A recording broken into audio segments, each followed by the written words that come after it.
लईच नामालूम बंदिया निजी स्कूल दी इमारत को बहाल आड़ती फर्नीचर कीमती कागजात समेत लख रुपए का सामान साटे स्वाद गया मुलजिमान नकदी भी चागे थी पुलिस कार्रवाई तो इनकार करता एक दो जायज अल्फाज की रिपोर्ट हाउसिंग नंबर 2 लयच कैम निजी स्कूल रात दे वक्त नामालूम अफराद स्कूल मौजूद फर्नीचर घरेलू सामान को बहाल आ रही थी।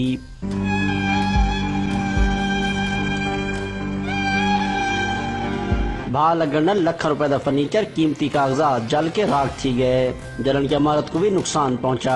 रिहायश वास्ते इस्तेमाल की वजह वाली स्कूल की दूजी मंजिल तो 2 लाख रुपए नकदी ते 10 तोले जेवरात भी गायब हैं। स्कूल प्रिंसिपल इकरा गुल तफसीलात दसेंदे हुए आख्या टारगेट बनाया गया था लेकिन मेरी जान लेने का था क्योंकि मेरी यहाँ पे शिफ्टिंग थी और मेरा मैक्सिमम 7-8 लाख का नुकसान यहाँ पे हो चुका है और मेरे कैश भी यहाँ पे पड़ा था, मेरा गोल्ड भी पड़ा जो कि उन्होंने उठा कर गए हैं और मेरे टोटली स्कूल के डॉक्यूमेंट्स, मेरे पर्सनल डॉक्यूमेंट्स सब यहाँ से गायब है। बहाल लगन दे वाक़े दौरान घर च कोई शख्स मौजूद को नहीं जैनी पर हमसाया फायर ब्रिगेड को इतला करके भाते काबू पाता।